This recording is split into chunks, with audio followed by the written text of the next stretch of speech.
Hi hello నమస్తే good evening viewers, నేను మీ Venkatesh. Welcome to TMR news. ఇక మనం ఇప్పుడు చెప్పబోతున్న వీడియోను తప్పకుండా అందరూ షేర్ చేయండి, లైక్ చేయండి, వివిధ సోషల్ మీడియా మాధ్యమంలో తప్పకుండా షేర్ చేసే ప్రయత్నం చేయండి.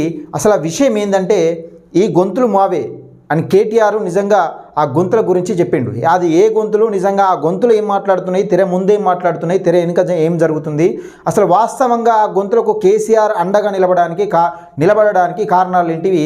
గతంలో కూడా బీఆర్ఎస్ పార్టీ పరిపాలించిన హయాంలో 9.5 సంవత్సరాలు పరిపాలించిన హయాంలో ఆ గొంతులకు ఎలాంటి సహాయం చేయకపోవడం ఏంది? మరి ఇంతగానో ఇప్పుడు ఆ గొంతు చించుకొని అరుస్తున్నాయి కదా. మేము తెలంగాణ ఉద్యమ సమయంలో పనిచేసినాం, తెలంగాణ ఉద్యమకారులం, ఈరోజు ప్రశ్నించే గొంతులు మాట్లాడుతున్నాయి కదా. ఆ గొంతులకు మరి కేసీఆర్ నిజంగా ఎలాంటి పదవులు ఎందుకు ఇవ్వలేదు? మరి ఆ గొంతులు తెలంగాణ ఉద్యమ సమయంలో అలాగే ప్రశ్నించే గొంతులుగానే ఎందుకు మిగిలిపోయినాయి? ఈరోజు కాంగ్రెస్ వస్తేనే మరి నిజంగా ప్రశ్నించే గొంతుల అవతారం ఎందుకు ఎత్తినాయి అనేది మనం ఒకసారి తెలుసుకునే ప్రయత్నం చేద్దాం. వీడియోనైతే ఎక్కువ మందికి వీలైనంత వరకు ఎక్కువ మందికి షేర్ చేయండి, లైక్ చేయండి, మీ అభిప్రాయాన్ని కామెంట్ రూపంలో తెలియజేయండి. మరి ఆ గొంతులు ఏంటి? అసలు వాస్తవానికి నిజంగా కేటీఆర్ ఎవరికో తెలియని నిజాలు తను టెంప్ట్ అయి నిజంగా తెలంగాణ రాష్ట్ర ప్రజలకు ఎవరికీ తెలియని నిజాలు ఇంతవరకు తెలంగాణ ప్రజలు అసలు వాటి గురించే ఆలోచించిన విధంగా ఉంటే నిజంగా తెలంగాణ ప్రజలకు కేటీఆర్ ఎవరైతే ఉన్నారో, బీఆర్ఎస్ అధ్యక్షుడు కేటీఆర్ అయితే ఎవరైతే ఉన్నారో తెలంగాణ ప్రజలకు గుచ్చినట్టుగా ఆ విషయాన్ని కళ్ళకు కట్టినట్టుగా చూపించి వివిధ సోషల్ మీడియా మాధ్యమంలో వైరల్ అయ్యేలా చేసిండు. అసలు ఆ విషయం ఏందని తెలుసుకునే ప్రయత్నం చేద్దాం. ఇక వీడియోలోకి వెళ్దాం. అయితే ముందుగా ప్రశ్నించే గొంతులు ఎవరెవరంటే, ఇప్పుడు ప్రశ్నించే గొంతులు అని చెప్పుకునే ఈ గొంతులు ఎవరంటే న్యూస్ లైన్ శంకర్, ఇంకొకటి చిలుక ప్రవీణ్, వైఆర్టీవీ రంజిత్, ఇంకోటి ఆకుల శ్రీనివాసరెడ్డి, TS24 న్యూస్ ఛానల్. ఈ గొంతులు గత హయాంలో నుంచి ప్రశ్నిస్తున్నాయి కదా. మరి గత హయాంలో నుంచి ప్రశ్నించినప్పుడు ఫస్ట్ ఇప్పుడు ఈ న్యూస్ లైన్ శంకర్ గురించి తీసుకుందాం ఒకసారి. ఈ శంకర్ గురించి తీసుకున్నట్టయితే గత హయాంలో బీఆర్ఎస్ పార్టీని కూడా ఎక్కడ కూడా వ్యతిరేకించినట్టు లేదు. మీరు ఒకసారి ఆయన ఛానల్లో కానీ ఆయన మాటల్లో కానీ ఒకసారి చూసుకోండి. గత ప్రభుత్వ హయాంలో బీఆర్ఎస్ పార్టీ పరిపాలించిన హయాంలో ప్రభుత్వం పైన, బీఆర్ఎస్ పార్టీ పైన, బీఆర్ఎస్ ఎమ్మెల్యే పైన, బీఆర్ఎస్ ఎంపీల పైన, బీఆర్ఎస్ కార్పొరేటర్లు ఎవరిపైనా కానీ ప్రభుత్వం పైన మండిపడుతున్న సమయంలో ఎక్కడ కూడా బీఆర్ఎస్ పార్టీని నొప్పించినట్టుగా వీడియో కూడా చేయలేదు. అంటే బీఆర్ఎస్ పార్టీ తనదైన శైలిలో ఏది ముందుకెళ్తుందన్న విధంగా చూపించే ప్రయత్నం చేసిండు.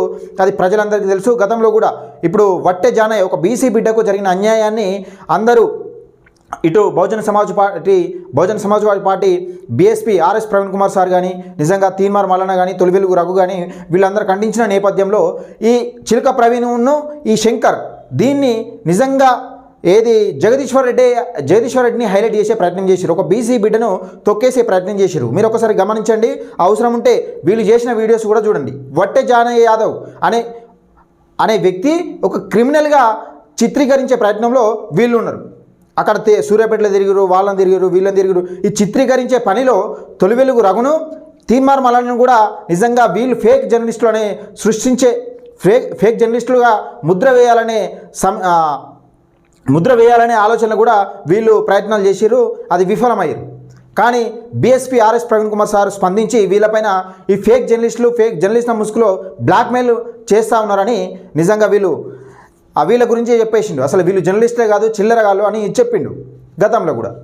ఈయన బీఆర్ఎస్ పార్టీని, ఈ న్యూస్ లైన్ శంకర్ కూడా ఎప్పుడు కూడా బీఆర్ఎస్ పార్టీని కించపరచలేదు. బీఆర్ఎస్ పార్టీని అంత ప్రజలు ఆగ్రహంతో ఉడికిపోతున్న వేళ, బీఆర్ఎస్ పార్టీ పైన అంత వ్యతిరేకతతో ఉడికిపోతున్న వేళ కూడా ఏ రోజు కూడా బీఆర్ఎస్ పార్టీ నిజంగా తప్పు పని చేస్తుంది అని చూపెట్టలేకపోయిండు. మరి ఎందుకు చూపెట్టలే? ఈ ప్రభుత్వం వచ్చిన తర్వాత దాడి జరిగింది. కానీ బీఆర్ఎస్ పార్టీ అధికారంలో ఉన్నప్పుడు మరి ఈయన బీఆర్ఎస్ పార్టీ తప్పిదాలను ఎందుకు చూపెట్టలేకపోయిండు? అంటే బీఆర్ఎస్ పార్టీ అనేది న్యూస్ లైన్ శంకర్ వెనుక గత కాలం నుంచే నడుస్తూ ఉన్నది, హస్తం ఉన్నది బీఆర్ఎస్ పార్టీ.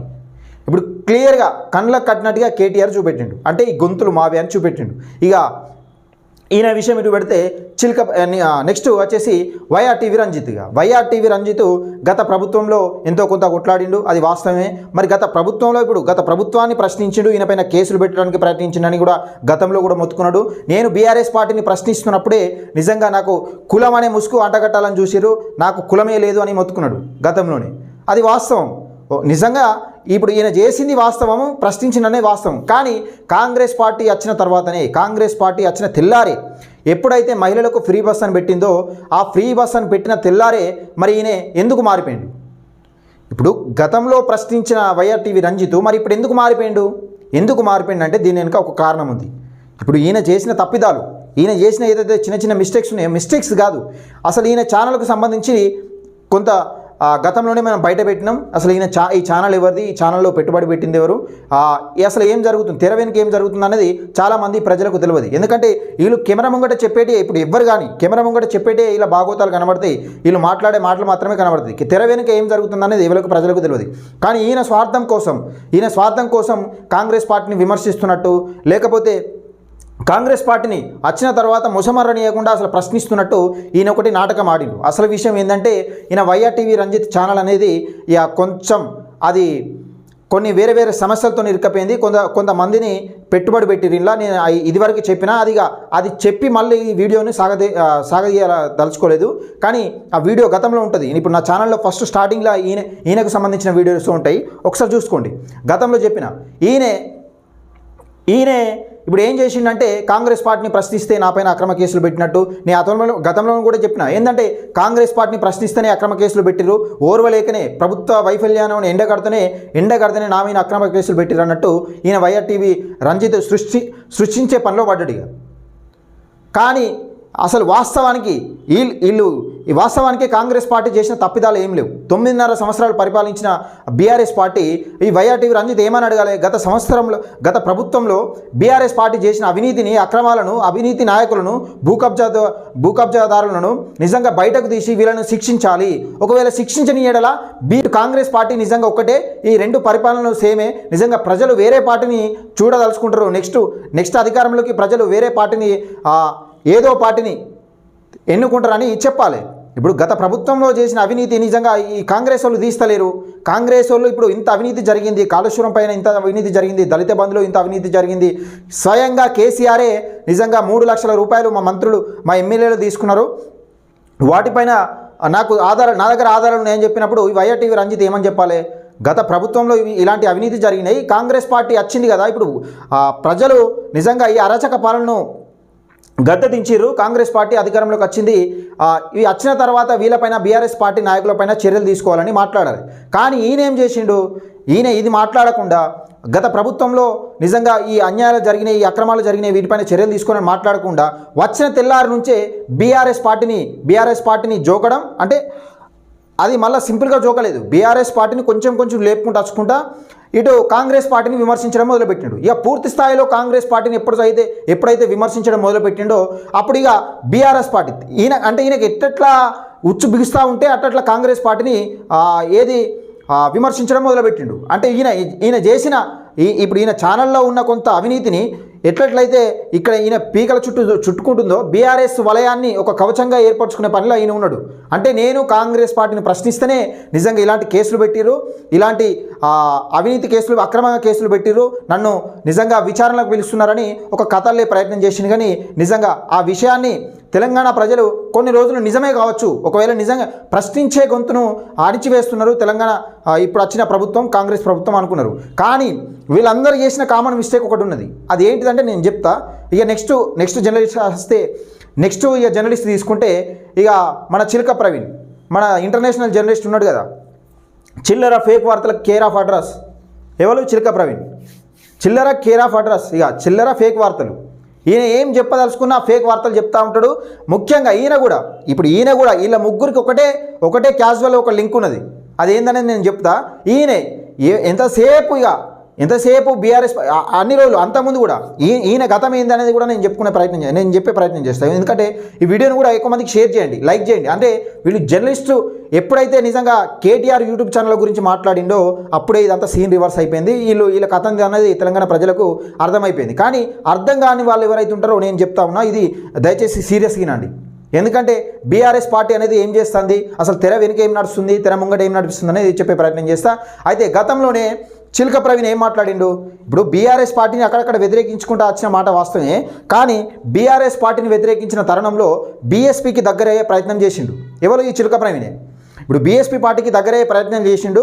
ఈయన చిల్లర కథలు చిల్లర పనులు చూసి ఇటు మల్లన్నను విమర్శించడం, అంటే విమర్శించవచ్చు కానీ ఎవరినైనా విమర్శించవచ్చు, కానీ ఈయన విమర్శించే పద్ధతి ఈయన పర్సనల్గా పోయి పర్సనల్గా ఇష్టం ఉన్నట్టు మాట్లాడడం, ఎటుబడితో మాట్లాడడం, ఇది ప్రవీణ్ సార్కు నచ్చలేదు, లేకపోతే బీఎస్పీ పార్టీకి నిజంగా ఈయన సిద్ధాంతాలకు బీఎస్పీ పార్టీకి నచ్చలేదు కావచ్చు. ఈయనకు 3 సార్లు పోతే ముడి మీద అనేసారు BSP party. RS Praveen Kumar sir అసలు వాస్తవానికి 3 సార్లు రానియలేదు. 3 సార్లు ఈయన ట్రై చేసిండు, నేను బీఎస్పీ పార్టీలోకి వస్తా అంటే నువ్వు దూరంగా ఉండి కొట్లాడు అన్నాడట. అసలు ఈయననే మంచోడైతే ఈయన బహుజనవాదంతో కొట్లాడుతూ ఉంటే ఆర్ఎస్ ప్రవీణ్ కుమార్ సార్ ఎందుకు వద్దంటాడు? చిలక ప్రవీణ్ అనే వ్యక్తిని ఎందుకు వద్దంటాడు? కానీ ఈయన చేసేటి అన్ని చిల్లర కథలు. ఇదే అసలు ఒకనొక సమయంలో నిజంగా ఆర్ఎస్ ప్రవీణ్ కుమార్ సార్ని బ్లాక్మెయిల్ పనిచేసిండట ఈ చిల్లర ప్రవీణ్. ఇక అలాంటి కార్యక్రమాలు చెప్పిన నేపథ్యంలో ఇక బీఎస్పీ ఇంకా బహుజనవాదం ఇక్కడిగా బహుజనవాదం ఉండదు కదా, ఇక మనకు బహుజనవాదం అంతా నడిచట్లేదు అని నిజంగా ఒకనొక సమయంలో ఆర్ఎస్ ప్రవీణ్ కుమార్ సార్ని ఆర్ఎస్ ప్రవీణ్ కుమార్ సార్ పైన తిరగబడ్డాడు. ఆర్ఎస్ ప్రవీణ్ కుమార్ అట్లా ఇట్లా నిజంగా బీఎస్పీ పార్టీ పెద్దపల్లి ఉషా అట్లా అదే బహుజనవాదం అని తిరగబడ్డాడు. నిజంగా మరి ఏమైందో ఏమో తెలియదు కానీ దేహశుద్ధి జరిగినట్టుంది. ఆర్ఎస్ ప్రవీణ్ కుమార్ సార్ గురించి చెడుగా మాట్లాడితే విమర్శించారు. తన పక్కనున్న వాళ్ళే ఆర్ఎస్ ప్రవీణ్ కుమార్ సార్ గురించి ఎప్పుడైతే ఈయన మాట్లాడడం మొదలుపెట్టిండో తన పక్కనున్న వారు కూడా దూరం వెళ్ళిపోయారు చాలామంది. ఈయన ఇప్పుడు వెనుక ఎవరు లేరు, బ్యాక్ బోన్గా అసలు ఈయన పక్కనున్న స్నేహితులు ఎవరు ఈయన వెనుక ఎవరు ఉన్నారు వాస్తవానికంటే నేను చెప్తా. ఆయన వెనుక వెళ్ళిపోయారు. ఈయన మాటలు, ఈయన చిల్లర కథలు, ఈయన చిల్లర మాటలు చూసి వెళ్ళిపోయిన తర్వాత ఏం చేసిందంటే ఇప్పుడు నిజంగా సరికొత్తగా అసలు ఈయన గతంలో నుంచే బీఆర్ఎస్ పార్టీకి ఒక కేసు అయింది. ఏ కేసు అంటే ఏది చీకోటి ప్రవీణ్ ఉన్నాడు కదా, గతంలో ఏదో దేవుళ్ళ గురించి మాట్లాడినప్పుడు మా హిందూ దేవులను కించపరిచిండని చీకోటి ప్రవీణ్ గారు కరీంనగర్లో కేసు పెడితే ఈయన ఒకటే కేసుకి ఏం చేసిండంటే అప్పుడు ఇక నా వెనుక ఇవ్వలేరు కదా అన్నట్టు నాకు ఏదో ఒక సపోర్ట్ ఉండాలని గ్యాదర్ కిషోర్ దగ్గరికి వెళ్ళు. తుంగతుర్తి అప్పుడు ఉన్న ఎమ్మెల్యే గ్యాదర్ కిషోర్ దగ్గరికి పోతే ఆ గ్యాదర్ కిషోర్ అప్పుడున్న ఎమ్మెల్యే గ్యాదర్ కిషోర్ ఏది జగదీశ్వర్ రెడ్డిని కల్పించి ఆ కేసు గురించి మాట్లాడి మనకు ఫీవర్గా చెప్పినట్టుండో మరి, లేకపోతే మరి నిజంగా ఇప్పటిసుంది మనకు బీఆర్ఎస్ పార్టీకి సపోర్ట్ చేస్తాడని మాట్లాడిండో లేదో ఏమో ఒప్పందం జరిగింది వచ్చేసిండు. ఇక అప్పటిసుంది ఇప్పుడు అధికారంలోకి వచ్చిన తర్వాత బీఆర్ఎస్ పార్టీ గతంలో కూడా అంటే బీఆర్ఎస్ పార్టీ అధికారంలోకి వస్తుందని కూడా చాలాసార్లు చెప్పే ప్రయత్నం చేసిండు. ఎన్నికల ముందు కూడా కొన్ని తప్పులు సరిదిద్దుకుంటే బీఆర్ఎస్ పార్టీ మళ్ళీ అధికారంలోకి వస్తుంది, కేసీఆరే మళ్ళీ వస్తాడు, 3వసారి కూడా కేసీఆర్ వస్తాడు అని చెప్పే ప్రయత్నం చెప్పిండు కూడా. అంటే జర్నలిస్టులు చూడండి ఒకసారి మిత్రులారా, జర్నలిజం అనే ముసుగులో వీళ్ళు ఇష్టం ఉన్నట్టు మాట్లాడుతూ ఉన్నారు. వీళ్ళకంతా ఒక కామన్ లింక్ ఉంది. ఈ ముగ్గురు అయితే ఎవరు ఉన్నారో గతంలో నుంచి ఇప్పుడు కేటీఆర్ ఏం చెప్పిండటంటే వీళ్ళకు టార్గెట్ ఏమి ఇచ్చిందంటే తీన్మార్ మల్లన్న అనే వ్యక్తిని సోషల్ మీడియాలో మీరు నిజంగా కించపరచాలి, సోషల్ మీడియాలో తగ్గించాలి, ఆయనకున్న క్రేజ్ను తగ్గించాలి, ప్రజలలో ఆయనకున్న ఆదరణను తగ్గించాలి. తీన్మార్ మల్లన్నను మీరు విమర్శించాలి, అడ్డగోలుగా విమర్శించాలి, ఏది పడితే అది విమర్శించాలి, ఏది పడితే అది మాట్లాడాలి. తీన్మార్ మల్లన్నను కించపరుస్తూ నువ్వు ఏ పోస్టులైనా పెట్టాలి. తీన్మార్ మల్లన్న గ్రాఫ్ డౌన్ కావాలి ప్రజలలో. తీన్మార్ మల్లన్న పైన ప్రజలకు నమ్మకం ఉండదు, ఆ విధంగా చేయాలి అనే టాస్క్ వీళ్ళకి ఇచ్చిండు. అది ఎట్లా ఇచ్చిండంటే మీకు అందరూ క్యాజువల్గా తెలుసు. ఈ చిలక ప్రవీణ్ కానీ వైఆర్టీవీ రంజిత్ కానీ మన ఎవరు ఇప్పుడు మొన్న దాడికి గురైంది కదా న్యూస్ లైన్ శంకర్ కానీ, వీళ్ళు విపరీతంగా మల్లన్నను తిట్టడం టార్గెట్ చేసిరు. గతంలో చూడరు ఒకసారి, మల్లన్న ఏది మాట్లాడితే అది వైరల్ చేసుడు, మల్లన్న ఏది మాట్లాడితే అది ఫేక్గా క్రియేట్ చేసుడు. ఈ న్యూస్ లైన్ శంకర్ అయితే నిజంగా మల్లన్న మాట్లాడిన మాటలు కట్ చేసుకుంటా మరి ఆ పైశాచిక ఆనందం పొందిండు. మల్లిగాడు ఆడు ఈడు అనుకుంటా భాష ఇష్టమైనట్టు మాట్లాడుకుంటా ఈ వైఆర్టీవీ రంజిత్ గతంలో కూడా మల్లన్న చెప్పుతో కొడతానన్న లైవ్ డెబిట్స్ పెట్టి రైతులతో మాట్లాడియడం లాంటి ప్రోగ్రామ్స్ వీళ్ళతో మాట్లాడుకుంటా ఒకటి డెబిట్స్ పెట్టి కార్యక్రమం చేసిండు. ఈ చిలక ప్రవీణ్ అయితే ఇప్పటికి కూడా టాస్క్ అట్నే ఉంది. ఈ టాస్క్లో ఆయన మునిగిపోయి ఇక విలీనం అయిపోయింది అట్నే. ఇగో వీళ్ళ ముగ్గురికి ఉన్న సిద్ధాంతాలు ఇవి. నిజంగా కేటీఆర్ తీన్మార్ మల్లన్నకు భయపడి తీన్మార్ మల్లన్న ఎప్పుడైతే అన్నాడో యూట్యూబ్ ఛానళ్ళ ద్వారానే మేము ఓడిపోయినామని ఎప్పుడైతే కేటీఆర్ అన్నాడో అప్పటి నుండి యూట్యూబ్ ఛానల్ కొనే ప్రయత్నంలో చేసిండు. ఇంకా కొన్ని మీడియా కొన్ని స్టార్ మీడియా అంటే పెద్ద మీడియాలు ఇటు V6 కానీ ఎన్టీవీ కానీ ఇంకా 10 TV కానీ ఇలాంటి పేరు పొందిన మీడియా ఛానళ్ళలో పనిచేసిన కొందరు జర్నలిస్టులను తీసుకొచ్చి అంటే నిజంగా వాళ్ళకున్న శాలరీని అక్కడ ఎంత ఇస్తారు, ఒక 10-20 ఇస్తారు అనుకో, మేము 40-50 ఇస్తాం, లేకపోతే ఒక 60-70 ఇస్తాం. ఛానల్ నీ దగ్గర ఉంటుంది. ఇలాంటి కార్యక్రమాలు చెప్పి వీళ్ళతోని ఛానళ్ళు పెట్టించే ప్రయత్నం చేసిండు. ఇప్పుడు మేడిగడ్డ అని కథలు అల్లుతున్నాడు కదా, మేడిగడ్డ కాదు, ఏం కాదు. ఈ ఛానల్ ఆల్రెడీ కేటీఆర్ కనుసంధానంలో కొన్ని ఛానల్ నడుస్తున్నాయి. ఇప్పుడు ఈ ఛానళ్ళు బేసిక్గా ఈ ఛానళ్ళ గురించి చెప్పబోవు. కానీ ఎప్పుడైతే న్యూస్ లైన్ శంకర్ పైన దాడి జరిగిందో నిజంగా మన గురించి ప్రశ్నిస్తున్న గొంతులను మనం కాపాడుకోవాలి, మన పార్టీ గురించి ప్రశ్నిస్తున్న గొంతులను మనం కాపాడుకోవాలని ఉద్దేశం కొద్ది చెప్పింది. కానీ ప్రజలకు ఈ న్యూస్ ఛానల్ మన కోసం పనిచేస్తున్నాయని తెలుస్తుందని గమనించలేకపోయాడు. ఇది వాస్తవం. ఎందుకంటే ఇప్పుడు ప్రజలకు తెలిస్తే ఇన్ని రోజులు కాంగ్రెస్ పార్టీని ప్రశ్నిస్తున్నారు, నిజంగానే వీళ్ళపైన అక్రమ కేసులు పెడుతున్నారని ప్రజలు అనుకుంటారు కదా. కానీ కేటీఆర్ ఎప్పుడైతే స్పందించిండో ఈ న్యూస్ ఛానల్ పైన, ఈ న్యూస్ ఛానల్ ఎవరైతే ఉన్నాయో ఈ ఛానల్ అని బీఆర్ఎస్ పార్టీ కనుసంధానంలో నడుస్తున్నాయని అర్థమైపోయింది. అది ఎట్లా నడుస్తున్నాయి, ఎందుకు నడుస్తున్నాయని నేను చెప్తా. ఇప్పుడు బీఆర్ఎస్ పార్టీ అని ఎందుకు అంటున్నావు, నీ దగ్గర నీకేం తెలుసు అని అంటున్నావు అని అనుకుంటారు కదా మీరు కూడా. నేను చెప్తా. నెక్స్ట్ జర్నలిస్ట్ వచ్చేసరికి ఆకుల శ్రీనివాస్ రెడ్డి. ఈయన ఏం చెప్తాడు మాట మాటకు ఏం చెప్తాడు, నేను గతంలోనే ఉద్యమకారుణ్ణి, ఉద్యమ ఫోటోలు చూపెడతాడు. ఉద్యమ సమయంలో నేను పనిచేసిన, నేను ఎవరికి భయపడటం కాదు అని మాట్లాడుతూ ఉంటాడు కదా. గత ఉద్యమ సమయంలో నువ్వు పనిచేసినప్పుడు నిన్ను కేసీఆర్ ఎందుకు గుర్తించలే? 9.5 సంవత్సరాలు పరిపాలిస్తే నువ్వు కేసీఆర్ గురించి ఎందుకు తీయాలి? మరి అప్పుడు నేను ఉద్యమకారుణ్ణి అని కేసీఆర్ మీద ఎందుకు కొట్లాడలేకపోయినావు? ఇప్పుడు సరే ఉద్యమ సమయంలో గుర్తించలే అనుకో, ఉద్యమ సమయంలో ఉద్యమకారులను గుర్తించలే, కాంగ్రెస్ పార్టీ అనే ఉద్యమకారులను గుర్తించాలి. గత హయాంలో బీఆర్ఎస్ పార్టీ హయాంలో ఉద్యమకారులకు ఎవరికి గుర్తింపు ఇవ్వలే అని ఇప్పుడైనా కొట్లాడాలి కదా. అది కాదు కాంగ్రెస్ పార్టీ మెయిన్ టార్గెట్. ఇలా టార్గెట్ ఏంటంటే కాంగ్రెస్ పార్టీని బురద జల్లాలి. ఓన్లీ కాంగ్రెస్ పార్టీ అని అంటే అది కాదు. ఇప్పుడు వీళ్ళ 4 జర్నలిస్టులకు ఉన్నది ఒకటే ఎజెండా, ఏంటంటే బీఆర్ఎస్ పార్టీని ముఖ్యంగా లేపడమే ఎజెండా. ఎంపీ ఎలక్షన్ల టైంలో బీఆర్ఎస్ పార్టీని లేపాలి, ఇటు కాంగ్రెస్ను అటు బీజేపీ. ఈ 4 జర్నలిస్టులు కూడా బీజేపీ గురించి కూడా ఎక్కడ మాట్లాడరు. బీజేపీ కూడా బ్యాడ్గా మాట్లాడతారు తప్పితే బీజేపీ గురించి పాజిటివ్ ఎప్పుడు కూడా మాట్లాడరు. ఎందుకంటే ఒకవేళ వీళ్ళకి బీజేపీకి కానీ కాంగ్రెస్కి కానీ ఓటు వేయాల్సి వస్తే ఇంకేదైనా పార్టీకి ఏమని చెప్తారు, కానీ బీజేపీ కన్నా కాంగ్రెస్ కన్నా ఏమని చెప్పరు. ఎందుకంటే ఇలా కామన్ సబ్జెక్ట్ అది. ఇప్పుడు 4 ఉన్నది. ఇలా టార్గెట్ ఏంటంటే తీన్మార్ మలను, ఇలా 3 టార్గెట్, చిలక ప్రవీణ్, వైఆర్టీవీ రంజిత్, వీళ్ళ పీకలు లాక్కుంటుంది. ఇప్పుడు కేటీఆర్ని అన్నా కానీ పీకలు లాక్కుంటుంది. ఇక ఏవలు చిలక ప్రవీణ్ అయితే డైరెక్టే అన్నారు. ఇక ఈయన ఇంటర్నేషనల్ జర్నలిస్ట్ ఏం చెప్పిండంటే కేసీఆర్ను నువ్వు తిడితే నేను డైరెక్ట్ నిన్ను తిడతా, నువ్వు ఏ తోట్లంకా ఎవరు అన్నాడు. ఇప్పుడు కేటీఆర్ను తీన్మార్మలను తిట్టడంలో ఒక అర్థం ఉంటుంది. ఎందుకంటే గత ప్రభుత్వంలో అరాచకాలు చేసిరు, అవినీతి చేసిరు, భూ కబ్జాలు చేసిరు, వేల కోట్ల సంపద, తెలంగాణ సంపదను దోచిరు. నిజంగా వాళ్ళని తిట్టడంలో అర్థం ఉంది. మరి ఈయన కేటీఆర్ను తిడితే, తీన్మార్మలను తిడితే ఈయనకేం నొప్పి అవుతుంది అంటే మీరు అర్థం చేసుకోవాల్సిన విషయం ఒకటి ఉంది ఇక్కడ కామన్గా. అంటే కేటీఆర్ అనుసంధానంలో ఛానల్ నడుస్తున్నాయి. ఇప్పుడు కళ్ళు బయర్లుగా మీ నిజాలు ఎప్పుడు బయటపడ్డాయి అంటే న్యూస్ లైన్ శంకర్ను గతంలో కూడా ఏ జర్నలిస్ట్ మీద అక్రమ కేసులైనా ఎక్కడ స్పందించలే, ఏ జర్నలిస్ట్ గురించి మాట్లాడలే, ఏ బీఆర్ఎస్ నాయకుడు స్పందించలే గతంలో కూడా. కానీ ఇప్పుడు ఈ న్యూస్ లైన్ శంకర్ పైన ఆ దాడి ఎట్లా జరిగింది అన్నది ఏమో, మరి ఆ లేడీసే కొట్టిరు, ఆడవాళ్ళను ఏమో కించపరిచి మాట్లాడినాడు, వాళ్ళు కలిసి కొట్టిరని అంటారు.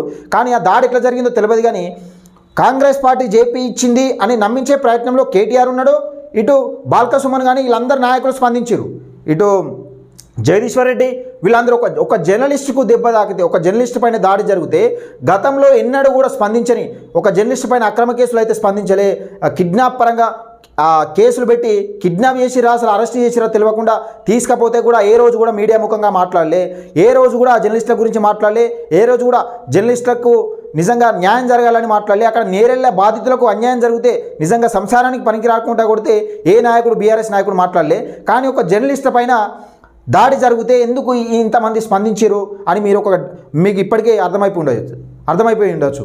ఎందుకంటే గతంలో కూడా ఏ జర్నలిస్ట్ పైన మాట్లాడినప్పుడు ఇప్పుడు ఎందుకు మాట్లాడారు అంటే ఈ కనసన్న ఆల్రెడీ కొన్ని ఛానళ్ళు, పేరు పొందిన ఛానళ్ళు మనం నడిపించగలుగుతూనే, పేరు పొందిన ఛానళ్ళు మన కోసం పనిచేయగలుగుతూనే మనం అధికారంలోకి వచ్చే అవకాశం ఉంటుంది, ఎంపీ స్థానాలు కొన్ని గెలిచే అవకాశం ఉంటుంది.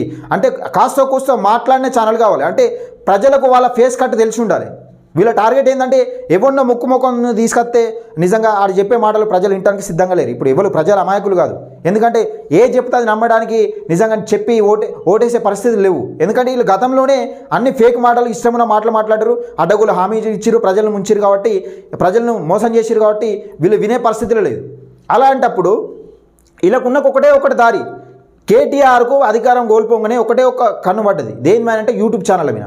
ఈ యూట్యూబ్ ఛానల్లో పెట్టి ఇప్పుడు వివిధ మంచి మంచి పేరున్న మీడియా ఛానళ్లతోని జర్నలిస్టులను కొనేసి వీళ్ళ ఛానల్ పెట్టించి నడిపించే ప్రయత్నాలు ఎన్నికల్లో నడుస్తున్నాయి. ఇవి ఇప్పుడు వీళ్ళ కోసం పనిచేస్తున్న ఛానళ్ళు కొన్ని ఇవి, ఈ ఛానళ్ళు కొన్ని ఉన్నాయి. అందుకే వీళ్ళు తీన్మార్ మల్లన్న పైన టార్గెట్ చేస్తూ మాట్లాడుతూ టార్గెట్ చేసి మాట్లాడాలి, తీన్మార్ మల్లన్న తగ్గించాలి. ఎట్లయినా వేయాలి, తీన్మార్ మల్లన్న తగ్గిస్తేనే మనం ఎంతో కొంత పైకి ఎదగలుగుతాం. లేకపోతే తీన్మార్ మల్లన్న ఉంటే మన అక్రమాలు మన అవినీతి నిజంగా ప్రజలు ఇలాగే తీన్మార్ మల్లన్నను ఆదరిస్తే మన అక్రమాలు అవినీతి ఫ్యూచర్లో మనకు బీఆర్ఎస్ పార్టీ మనగడ అనేది ఉండదు. దయచేసి తీన్మార్ మల్లన్న క్రేజ్ తగ్గియండి అని వీళ్ళకు టార్గెట్ పెట్టిండట. వీళ్ళకు టార్గెట్ పెడితే తీన్మార్ మల్లన్న పైన డెబిట్స్, తీన్మార్ మల్లన్న పైన ఇష్టమున్న మాటలు, తీన్మార్ మల్లన్న పైన అసలు కాంగ్రెస్ పార్టీలో ఇప్పుడు సరే సభ్యత్వం తీసుకున్నాడు, కాంగ్రెస్ పార్టీలో స్టార్ క్యాంపియన్, ఓకే. నాయకుడిని ఇప్పుడు ఏ నాయకుడిని విమర్శించినంత మరి ఒక తోటి జర్నలిస్ట్ పైన ఎందుకు విమర్శిస్తారు? తెలంగాణ ప్రజలు అర్థం చేసుకోవాల్సిన విషయం ఇక్కడనే ఉన్నది. ఎందుకంటే తీన్మార్ మల్లన్న అంటే కేటీఆర్కు భయం గతంలోనే తెలుసు. ఈ తీన్మార్ మల్లన్న ఒక్కడుంటే మన ప్రభుత్వం అధికారంలోకి వచ్చుడు కష్టమని 100 రోజులు జైలు జీవితం గడిపించిండు. అలాగే 72 కేసులు ఏమో పెట్టిండు ఇప్పటివరకు.